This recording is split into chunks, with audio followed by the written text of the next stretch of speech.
아마 찬양 가사를 통해서 하나님께서 여러분의 마음속에 아마 가사를 통해서 만나 주셨으리라 생각이 듭니다. 앞으로도 우리 강은복 집사님 많은 힘을 내셨으면 좋겠고요. 또 예수의 향기를 통해서 기도를 멈추지 않으리, 기도를 쉬지 않으리, 찬양을 통해서 기도의 곡조가 계속해서 울려 퍼지기를 주의 이름으로 축복합니다. 네, 오후 시간이라서 아마 식사를 잘들 하셔서 조금 피곤할 수도 있을 것 같은데요. 우리 옆 사람에게 격려하면서 잠을 좀 깨웠으면 좋겠습니다. 하나님이 일하고 계십니다. 인사하겠습니다. 하나님이 일하고 계십니다. 네, 감사합니다.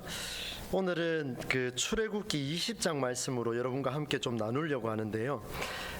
제가 작년에 신명기 5장에 있는 내용을 이와 거의 유사한 내용을 가지고 제가 10계명을 가지고 여러분에게 한번 말씀을 선포한 적이 있습니다. 궁금하신 분들은 그때 영상을 한번 찾아보셔도 괜찮겠다는 생각이 들 정도로 그때도 굉장히 깊이 있었던 하나님의 은혜가 저에게도 있었습니다. 그런데 오늘은 조금은 다른 관점으로 출애굽기 말씀을 통해서 좀 살펴볼 텐데요. 오늘 이 말씀을 잘 새기셔서 우리가 용기를 가지고 희망을 가져야 할 이유가 성경에 바로 10계명부터 출발한다는 것을 우리가 만날 수 있습니다. 그래서 오늘 저는 이 말씀을 또 정말 최선을 다해서 여러분과 함께 하려고 준비해서 이 자리에 올라왔습니다. 하나님은 때마다 같은 사랑을 보이고자 방법을 달리해서 아주 디테일하게 그 사랑의 깊이를 드러내시는 분이십니다. 사람을 창조할 때에 하나님이 보인 사랑의 방법과 출애굽 사건에서 나타난 하나님의 방법은 다를까? 문득 이런 질문이 생겼습니다. 십계명이라고 하는 것은 하나님께서 이스라엘 백성들에게 구원의 역사를 보여주려고 주셨던 그 법이었습니다. 그런데 이 법은 그들을 사랑하기 때문에 주셨죠. 그래서 성경 창세기로 돌아가서 사람을 창조할 때에 하나님이 보였던 그 사랑의 방법과 오늘 본문에 나오는 출애굽 사건에서 나오는 하나님의 방법이 정말 상충될까 아니면 일치할까, 이게 최대 관건이었습니다. 그래서 오늘 말씀은 창세기부터 출발한다고 해도 과언이 아닐 것입니다. 아주 중요한 대목이 들어있습니다. 여러분, 하나님은 사람을 만들 때 흙으로 사람을 빚었습니다. 그런데 누구의 형상대로 빚었다고 되어 있습니까? 하나님의 형상대로 빚었습니다. 참 멋있지 않습니까? 거울을 봐도 그냥 그래 생겼고 보톡스 좀 맞을까 이런 생각이 들 정도로 이마가 주름이 생기고, 제 얘기입니다. 제 얘기. 우리 옆 사람 한번 봅시다. 이렇게 한번 인사했으면 좋겠습니다. 한번 축복합시다. 잘 생겼습니다. 멋지십니다. 오후 시간이라서 조금 웃으시라고 말씀을 드렸습니다. 여러분, 하나님의 형상대로 사람을 빚으셨어요. 창조하셨습니다. 그리고 이 사람을 가리켜서 이제 너희가 이 세상을 살아갈 때에 어떻게 살아가면 좋을지를 말씀해 주셨는데, 창세기 1장 27절 28절이에요. 제가 읽어드리겠습니다.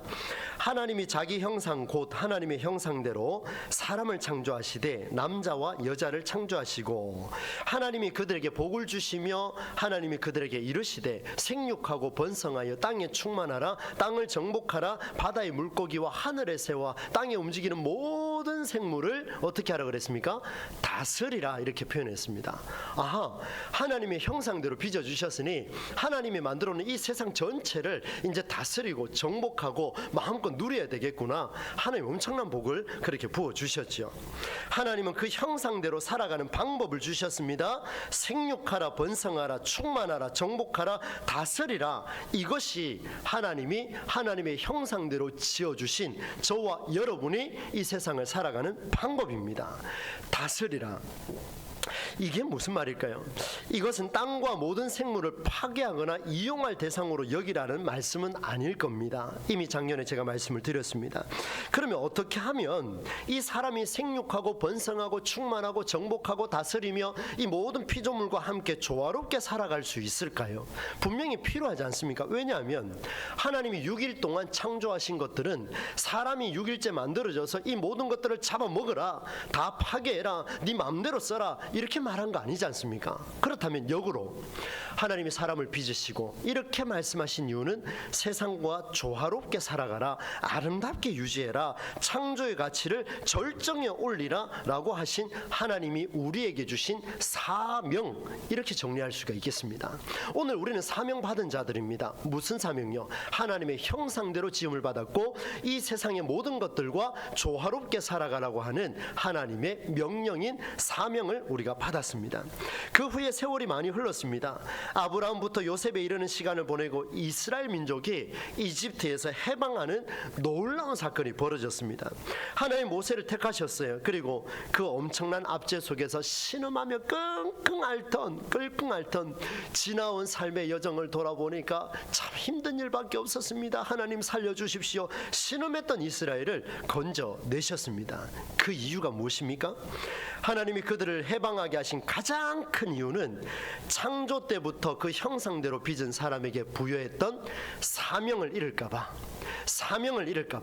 그 사명, 이제 나와서 너희들이 그 사명 가지고 살라, 하나님의 명령이 주어졌습니다. 엄청난 복이지요. 그러니 보십시오.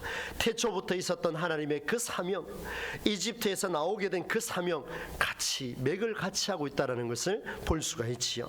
하나님은 모세를 불렀습니다. 이스라엘 자손이 이런 사명을 잊지 않도록. 무슨 사명요?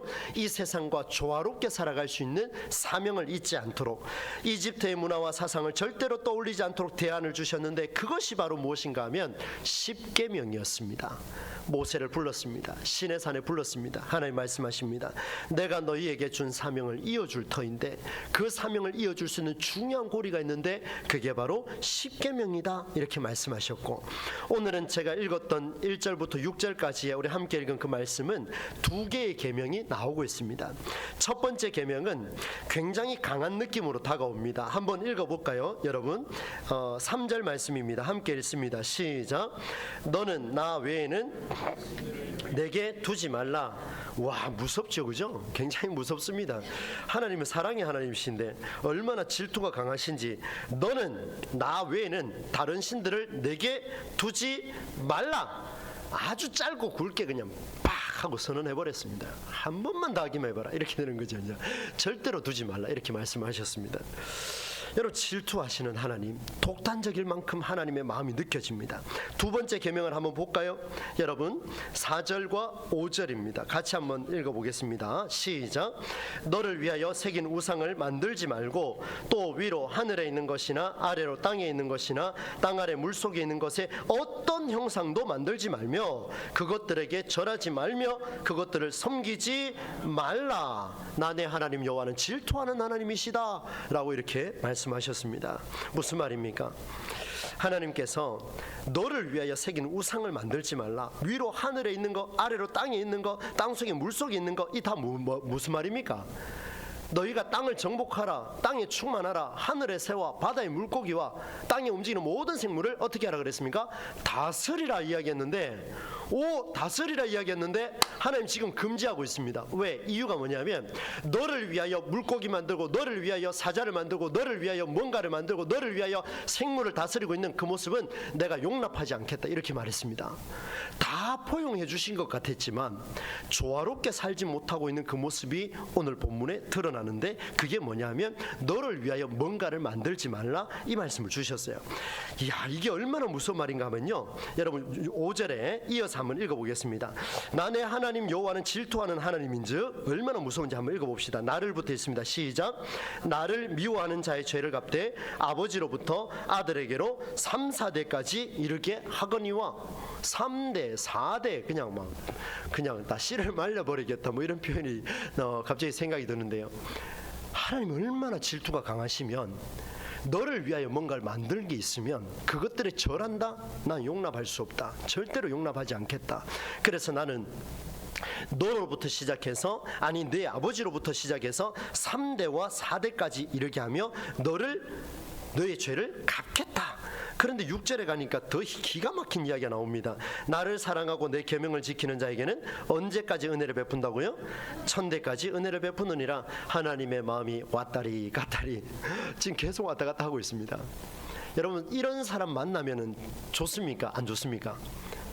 결혼을 앞두고 있는 사람들에게 이런 사람의 모습이 드러나면 어떡합니까? 부모 심장은 타들어가죠. 하나님이 지금 왔다 갔다 하고 있습니다. 우리는 이미 결론을 알고 있습니다. 그런데 이 결론에 이르기까지 하나님 우리에게 무엇을 말씀하고 있을까요? 다른 신들을 섬기거나 우상을 만들지 말라는 이 말씀, 3, 4대까지 죄를 갚겠다고 하며 1000대까지 은혜를 베풀겠다라고 하는 이 말씀, 이것이 과연 사명을 이루어가는 중요한 고리가 될 수 있을까? 창조한 세상을 다스리고 정복하라, 창조의 가치를 높이는 조화를 이루는 사명이 될 수 있을까? 여러분 정말 될 수 있을까요? 이제 두 가지로 그 내용을 한번 보려고 합니다. 결론은 된다라에 초점을 두겠습니다. 첫 번째는 하나님 외에 다른 신을 만들거나 어떤 형상도 만들지 말고 섬기지 말라, 절하지 말라 이야기를 했습니다. 왜냐하면 사람은 하나님의 형상이기 때문에 그렇습니다. 하나님의 형상이라는 것은 하나님이라는 울타리를 벗어나면 사람으로서의 정체성을 상실하게 됩니다. 흙으로 사람을 빚어 생기를 불어넣은 설계도에 충실할 때 정체성이 살아나게 되어 있습니다. 무엇을 말하는가 하면 잘 들어보십시오. 창조된 피조물인 바다의 물고기, 하늘의 새, 땅에 움직이는 모든 그 생명 있는 생물들은 사람의 하나님의 형상의 다스림의 대상입니다. 맞습니까? 맞지요? 다스리고 정복하고 충만하라 했으니까 우리가 다스릴 수 있는 대상들이 맞습니다. 그러나 대상일 뿐입니다. 명확하게 하셔야 합니다. 대상일 뿐입니다. 왜냐하면 어떻게 하면 조화를 이루어 창조의 가치를 높일 수 있을지 생각하며 협력할 대상이 하나님이 창조하신 모든 피조물입니다. 우리 인간도 포함됩니다. 그런 세상을 움직이는 신이 우리가 아니라는 것을 하나님 말씀해 주십니다. 그러니 너를 위해서, 야 최 목사야, 너를 위해서 교회를 운영하지 말라, 너를 위해서 성도들을 위해서 기도한다 말하지 말라, 너를 위해서 이 교회에서 말씀 선포한다 말하지 말라. 이유가 무엇입니까? 무엇입니까? 하나님이 똑같이 만드신 거예요. 저와 여러분을 똑같이 만들어서 우리는 해야 될 게 뭐냐면 우리가 같이 협력하여서 이 주님의 몸된 제단을 어떻게 하면 조화롭게 세워갈 수 있을까? 어떻게 하면 싸우지 않고 협력할 수 있을까? 어떻게 하면은 눈을 크게 뜨지 아니하고 정말 사랑스러운 눈빛으로 하트를 이렇게 뿅뿅 날려줄 수 있을까? 이런 것들을 고민할 수 있겠느냐 이 말입니다. 여러분, 너를 위해서 뭐 만든다고? 너를 위해서 동부절개 만들었다고? 여러분, 제가 그런 생각을 갖고 있다면 교만한 것이고 우상을 숭배하는 것과 같습니다. 그 우상이 누굽니까? 바로 저 아니겠습니까? 오늘 이 말씀이 우리에게 정말 중요한 메시지를 던져주고 있습니다. 그것들은 섬길 대상이나 칭송해야 할 어떤 가치도 없습니다. 사람은 그분의 형상대로 빚어졌기 때문에 믿음의 대상은 살아계신 하나님밖에 없는 줄로 믿습니다. 여러분, 우리 옆에 계신 분들 있잖아요, 그죠? 여러분 저를 보시지 않습니까? 우리는 함께 믿음의 대상이신 하나님을 바라보는 사람들이지 서로가 서로를 보며 신뢰하냐, 믿느냐, 안 믿느냐 이런 말할 가치가 없다라는 것을 보여주죠. 그 다음 두 번째인데요, 하나님을 미워하는 자의 죄를 갚되 아버지로부터 아들에게로 몇 대까지 갚겠다 했습니까? 3대와 4대까지. 한편 하나님을 사랑하고 그 계명을 지키는 자들에게는 1000대까지 은혜를 베풀겠다라는 말씀입니다. 여러분, 이 말씀을요 신학자들도 그렇고 목회자들도 그렇고 해석하기가 굉장히 까다롭습니다. 하나님 사랑이시지 않습니까? 근데 오늘 여러분 한번 보십시오. 내가 죄를 지으면 누구까지 벌을 받습니까? 제가 죄를 지으면 이 교회 내 거라고 생각하고 우상 숭배하면 누가 벌 받아요? 제 딸과 아들, 손자까지요? 그렇게까지 보내시려고요? 그러지 마십시오, 여러분. 저 되게 착한 사람입니다. 3대, 4대까지 저주하겠다. 와, 이거 끔찍한 거 아닙니까? 만일 아버지가, 할아버지가 죄를 지었다면, 지금 보십시오. 제 아버지가 죄를 짓고 제 할아버지가 죄를 지었다면, 용서를 안 구하고 그냥 저 하늘 가셨다면, 그 제가 지금 뭐 하고 있는 겁니까? 복 받는 겁니까? 벌 받고 있는 겁니까? 목회하고 있는데 벌 받고 있는 것처럼 보입니까? 벌 받고 있는 것처럼 보일 수 있다라는 거죠. 그래서 제가 이 얘기를 작년에 잠깐 말씀을 드렸죠. 오늘 조금 다른 관점으로 보려고 하는데, 하나님이 말씀하시는 패턴을 잘 보십시오. 하나님이 성경을 통해 말씀하신 그 패턴을 잘 보십시오. 하나님은 스스로 질투하는 하나님이라고 하며 무언가를 요청하고 있습니다. 여러분 5절 중간부터 6절에 나오는 이 문장의 패턴을 보면요, 이렇게 이야기하고 있습니다. 하나님 말씀하십니다. 한번 들어보십시오. 예, 저를 한번 보시겠습니까? 이렇게 이야기했습니다. 야, 너 나 미워하냐? 내가 너의 죄를 갚겠다. 3, 4대까지 갚을 것이다. 야, 너 나 사랑하냐? 야, 너 내 계명 지키냐? 내가 1000대까지 은혜를 베풀 것이다. 뭐 달라진 게 별로 없지 않습니까? 근데 여러분 잘 보셔야 합니다. 하나님은 사람에게 창조할 때부터 지금까지 사명을 부여하셨습니다.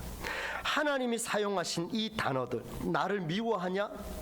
지금 뭐 하고 있습니까? 그 사람이 하나님이 저에게 묻습니다. 야, 최 목사, 너 나 미워하냐? 그럼 제가 하나님한테 뭐 하고 있습니까? 지금 미워할 짓을 하고 있는 거 아닙니까? 하나님 저에게 물었으니까. 야, 너 나 사랑하냐? 그럼 제가 뭐 하고 있습니까? 하나님을 사랑하고 있죠. 무슨 말입니까? 하나님이 사용하신 단어의 형태는 명령의 형태이면서 동시에 여러분, 제가 이게 어려운 용어는 아닌데요, 한번 들어보십시오. 동사를 사용하셨습니다. 동사. 영어 문법에 보면 동사, 우리 한국어도 보면 동사 있지 않습니까? 형용사, 동사 그런 건데, 성경은 많은 곳에서 하나님이 일하심을 동사를 제외한 다른 품사를 사용하지 않습니다. 정말 놀랍습니다, 여러분. 하나님이 우리와 대화할 때는 항상 동사입니다. 동사. 이걸 다른 말로 이야기하면 한번 따라서 합시다. 움직이라. 그러면 움직이겠다. 안 하십니까? 한번 더 합시다. 움직이라. 그러면 움직이겠다. 네가 움직이는 대로 나도 움직이겠다, 이 말입니다. 놀랍지 않습니까? 하나님의 명령이요, 동사로 이루어져 있습니다. 제가 이 본문을 금요일날 보고 어제도 보고 깜짝 놀래가지고요, 말씀을 정리하는데, 문장을 표현하는 이 동사는요, 사람이나 모든 생물이 움직이는 모습을 말로 표현한 게 동사라고 이야기합니다. 잘 아실 거예요. 아무런 반응이 없는 상태, 가만히 있으면서 방관하고 있는 그런 상태, 그건 동사가 아니에요. 여러분, 신앙은 반드시 반응의 형태를 띠는데 동사의 형태를 띱니다. 이걸 우리말로 표현하자면 움직이는 것이 신앙의 형태다라는 것을 보여줍니다. 하나님 말씀하십니다. 미워하냐? 내가 벌 줄 것이다. 너 나 사랑하냐? 내가 복을 줄 것이다. 미워한다, 사랑한다, 계명을 지킨다, 전부 다 동사예요. 여러분, 죄를 짓든 계명을 지키든 반응하는 자에게는 그에 따라 함께할 것이라고 말씀하셨습니다. 여러분, 그러나 반응이 없는 자에게는 하나님도 침묵한다라는 사실을 기억하셔야 할 것입니다. 여러분, 한 해 동안 기도 제목이 이루어지지 않아서 끙끙 앓으신 분들도 많이 계실 겁니다. 저는 오죽하겠습니까? 여러분 기도 제목 붙들고 기도하는데요, 하나님 열어주십시오, 끊임없이 기도하는데 저 오죽하겠습니까? 여러분, 반응이 없는 자에게는요, 하나님도 반응하지 않는다라는 게 성경의 메시지입니다. 우리는 모든 동사의 형태를 가지고 있습니다. 죄를 짓든지 계명을 지키든지 하나님 미워하든지 사랑하든지 항상 우리는 그 형태를 갖추고 있습니다. 반응 없는 자에게 하나님 어떻게 하는지 보여드릴까요? 달란트 비유를 한번 보십시오. 5달란트, 2달란트, 1달란트를 주고 주인이 떠나버렸습니다. 돌아오고 나니까 5달란트 받은 사람은 몇 달란트를 남겼습니까? 5달란트를 남겼습니다. 2달란트 받은 자는 몇 달란트를 남겼습니까? 2개를 남겼습니다. 1달란트 받은 자는 어떻게 했습니까? 땅에 묻어버렸습니다. 무슨 말입니까? 네가 움직였냐? 그래, 2배를 줄 것이다. 네가 움직였냐? 그래, 내가 2배를 줄 것이다. 네가 움직였냐? 아니요, 땅에 묻었는데요. 그래, 악하고 게으른 종아, 너도 땅에 묻힐 것이다. 비참한 거 아닙니까? 하나님은 무반응하는 자에게 무반응 침묵한다는 사실을 아셔야 합니다. 창조의 가치를 높이는 조화로운 삶, 사명을 이루어가는 길을 기대할 수 있는 이유가 있습니다. 여러분, 우리는 언제나 반응할 수밖에 없는 존재들입니다. 싫으면 싫다, 미우면 밉다라고 표현할 수밖에 없죠. 그런데 3, 4대까지 죄를 갚는 것과 달리 1000대까지 은혜를 베푼다라는 이 말씀을 우리는 기대로 오늘 받아들일 수 있어야 됩니다. 여러분, 형벌을 자손 대대로 받는다면 창조의 가치를 추락할 수밖에 없습니다. 발전이 없지요. 기대가 없습니다. 조화로움이 아니라 분열이 있을 수밖에 없습니다. 여러분의 가정과 일터와 교회 공동체 가운데에 조화로움을 무너뜨리는 어떤 어둠의 힘이 있습니까? 여러분의 생각이 있습니까? 식습관부터 자는 습관까지 유전이나 또 유업으로 이어받은 것, 좋은 일이든 나쁜 일이든 우리는 다 이어받게 되어 있습니다. 제가 오전에 제 성격이 불 같은 게 아직 남아있다 했지 않습니까? 이건 다 그걸 보고 자라서 그렇게 된 겁니다. 여러분, 없애려고 해도 끊임없이 몸부림치지만 은연중에 일어납니다. 그런데요, 여러분, 더 놀라운 사실을 가르쳐 줄까요? 시원하게 한번 욕해버리면요, 속이 뻥 뚫립니다. 여러분, 불 같은 성격이요, 꽉꽉 누르다가요, 나가서 그냥 소리 한번 빵 질러 보면요, 똑바로 하세요 하고 소리 한번 질러보면요 속이 시원합니다. 뭐 뒷일은 책임 못 지겠고. 이게 무슨 말인지 압니까? 내 안에 있는 것이 나에게 익숙한 게 있는데 익숙한 거를 계속 누르고 있으니까 어떤 일이 벌어집니까? 익숙한 것들로 인해서 내가 편해지기 위해서 오히려 토로해내는 이런 일들이 벌어지게 되죠.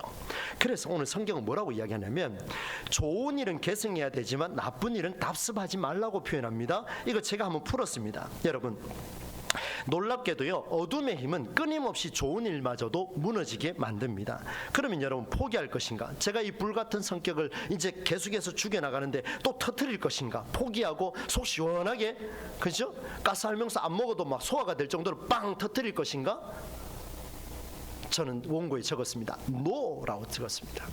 노라고 적었습니다. 이유가 있습니다. 포기할 것이 아니라 내가 바뀌면 됩니다. 어렵죠? 어둠의 그늘에 익숙한 습관을 바꾸면 됩니다. 내가 바꾸지 않으면 내 아들은 따라하게 되어 있습니다. 내가 바꾸지 않으면 내 딸은 닮아가게 되어 있습니다. 내가 바꾸지 않으면 내 아내는 닮아가게 되어 있습니다. 내가 바꾸지 않으면 내 자식은 그렇지 않은 것처럼 보일지는 모르지만 결정적인 순간에 소리 지른다라는 사실을 우리는 알아야 합니다. 내가 바뀌어야 합니다. 끝까지 바뀌어야 합니다. 이것이 내일의 새로운 날들을 기대할 수 있는 이유지요. 사랑하는 우리 어르신들 여러분, 특별히 우리 교회에서 헌신하시는 우리 중직자 여러분, 우리가 바뀌어야 됩니다. 내가 바뀌어야 되지 남이 바뀌기를 기대하면 이 소용이 없습니다. 3대와 4대가 벌을 받는 일보다 나부터 1000대가 하나님이 주신 은혜를 누린다면 우리는 어떻게 해야 되겠습니까? 바뀌어야 되겠습니까? 안 바뀌어야 되겠습니까? 바뀌어야 되지요. 바뀌어야 되죠. 오늘부터 집에 가셔서 잘 한번 보십시오. 저 사람이 바뀌려고 하는가 안 바뀌려고 하는가. 제가 이렇게 말씀드린 이유가 있어요. 제 가족이 앉아있기 때문에 그렇습니다.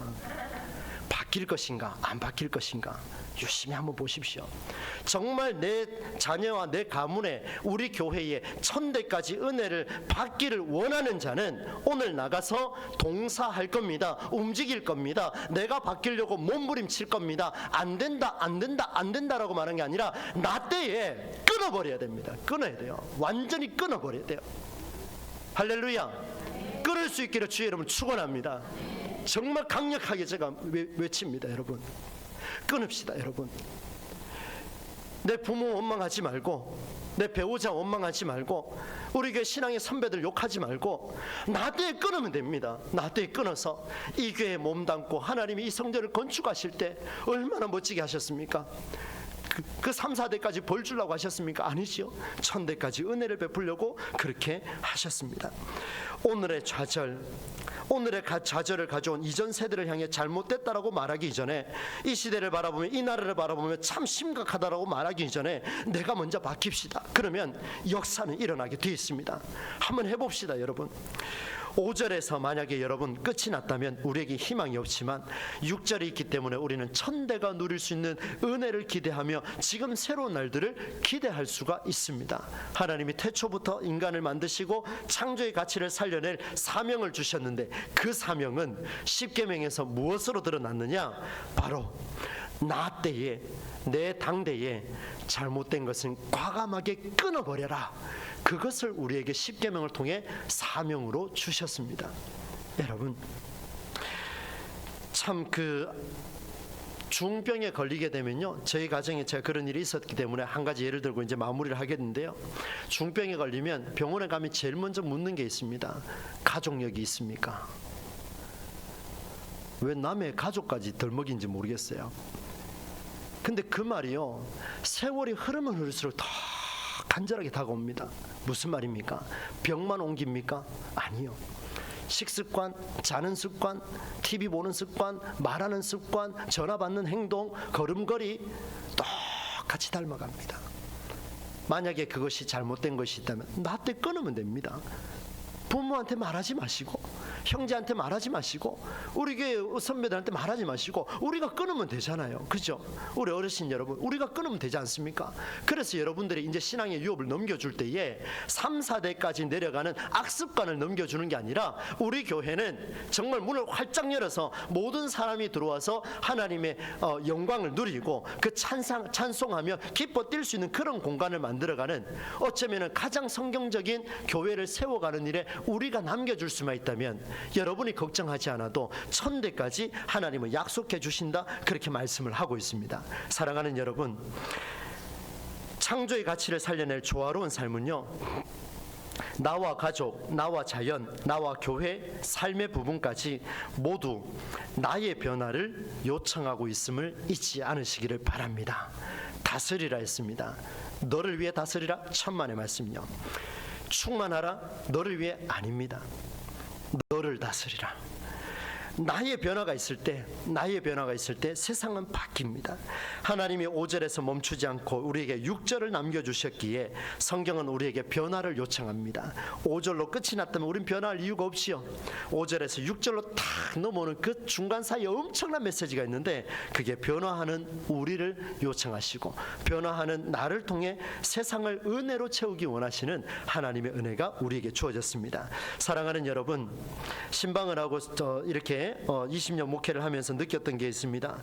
일대 신앙 가정이 참 힘들다라는 것 제가 너무나 잘 알고 있습니다.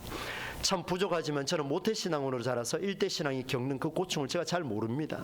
그런데 저는 오늘부터 제가 일대 신앙 하려고 합니다. 이유가 뭐냐면요, 몇 대 손 몇 대 신앙을 자랑할 게 아니라 나는 오늘 천대까지 은혜가 흘러 넘치는 일대 신앙의 주인공이 되기를 원합니다. 아니면 3대와 4대까지 죄를 남기는 일대 신앙이 되고 싶습니까? 우리는 선배의 그런 이야기를 가지고 우리는 자랑할 게 아니라 지금부터 나는 3대 4대까지 악습을 물려주는 일대 신앙이 될 것인가, 아니면 천대까지 은혜를 부어주시는 하나님의 놀라운 역사를 경험하게 하는 그런 일대 신앙으로 우리가 살아낼 것인가. 이것이 하나님이 우리에게 주시는 강력한 메시지입니다. 말씀 맺습니다. 십계명을 주시는 하나님의 위대함, 오늘 말씀 제목이죠. 계명의 위대함은 바로 은혜로 귀결됩니다. 5절에서 끝이 났다면 은혜가 없겠지요. 그러나 6절까지 왔습니다. 3대와 4대를 잇는 형벌이 아니라 오늘 내가 변하여 은혜를 천대까지 물려주는 일대가 될 때에 같은 일상을 새로운 일상으로 전환해 나가는 놀라운 역사가 저와 여러분에게 일어나게 될 줄로 믿습니다. 바라건대 삶의 활력을 찾아가시고 오늘도 용기를 가지시고 내 몸이 약하고 내게 질병이 있다 할지라도 하나님 앞에 매달리시고 기대하시고 사모하시고 부활의 삶이란 바로 그런 것 아니겠습니까? 저와 여러분의 삶에 날마다 천대까지 은혜를 베풀어 주시는 부활의 역사가 일어나기를 주의 이름으로 간절히 축원합니다. 오늘 찬양 한 곡 좀 부르고 기도하도록 하겠습니다. 이 찬양 함께 들으실 텐데요, 6월절 어린 양의 피로, 여러분 3대와 4대로 이어지는 그 내용을 이제 끊읍시다. 이제 나로부터 시작하여서 천대까지 은혜를 줄 수 있는, 부여할 수 있는 통로로 한번 살아가 봅시다. 저는 이 찬양 부르시면서 내가 어떻게 하면 될 수 있을까? 바로 그리스도의 보혈의 능력 아래 내가 살아가야 되겠다라는 그런 믿음을 가지게 되었습니다. 여러분 시간이 좀 갔습니다만은 이 찬양 함께 부르시면서 마무리하도록 하겠습니다. 함께 가사를 생각하며 한번 부르겠습니다.